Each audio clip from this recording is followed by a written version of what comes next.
বাড়ি বাড়ি কল আছে ঠিকই, তবে জল নেই। চরম ভোগান্তিতে বাঁকুড়া ২ নম্বর ব্লকের ভূতশহর এলাকার বাসিন্দারা। বছর দুয়েক আগে রাজ্য জনস্বাস্থ্য কারিগরি বিভাগের তরফে বাড়ি বাড়ি জলের পাইপলাইন দেওয়া হয়েছিল। পাশাপাশি সরকারি ট্যাপ কলও বসিয়ে দেওয়া হয়, কিন্তু এইটুকুই। আজ পর্যন্ত এক ফোঁটাও জল পড়লো না কল থেকে। তাহলে ভূতশহরের জল কি ভূতে নিয়ে গেছে? বাধ্য হয়ে ১.৫ কিলোমিটার দূর থেকে পানীয় জল আনতে যেতে হয় বাসিন্দাদের। অভিযোগ, বিভিন্ন দপ্তরে জানিয়েও কোনো সুরাহা হয়নি। ট্যাপ কলে জল পড়ার পরিবর্তে বাধা রয়েছে ছাগল। সেই চিত্র উঠে এসেছে সিএনএর ক্যামেরায়। প্রায় ২ বছর যাবত এখানে কিন্তু বাড়ি বাড়ি পানীয় জলের কল দেওয়া ছিল। আমি কলগুলো একটু দেখাবো যে কলের অবস্থা দেখো।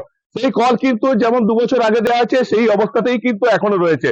কিন্তু এই এলাকাতে মানুষজন কিন্তু এক ফোঁটা জলও পায়নি। বছর ২ হয়ে গেল প্রায়। জল নাই, জল প্রথম থেকে ক্লাস পর্যন্ত খাওয়া যায়নি, পাইনি জল। জল পাবো তবে তো খাবো, জল না পারলে কোথাতেই খাবো। প্রায় ২ বছর হয়ে গেল।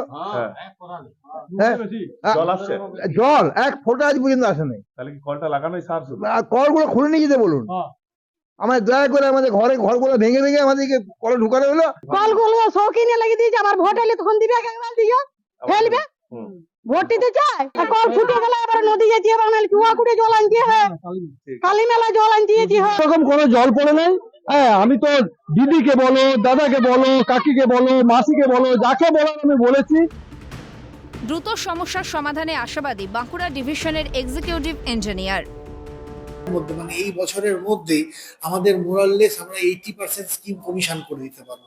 রিজার্ভার দিয়ে না হলেও 80% স্কিম আমরা বেনিফিশিয়ারিকে যে পাবলিক বেনিফিট মানে জল দেওয়ার মাধ্যমে সেই লক্ষ্যমাত্রা আমরা পৌঁছতে পারবো অ্যাটলিস্ট। বেঁচে থাকতে প্রয়োজন জলের, কিন্তু সেই জলও মিলছে না বাঁকুড়ায়। ন্যূনতম চাহিদা পূরণে কেন কাঠখড় পোড়াতে হচ্ছে বাসিন্দাদের? কবে মিলবে পানীয় জল? কবে হবে শান্তির বাস? সেদিকে তাকিয়ে বাসিন্দারা। বাঁকুড়া থেকে স্বরূপ রায়ের রিপোর্ট, ক্যালকাটা নিউজ।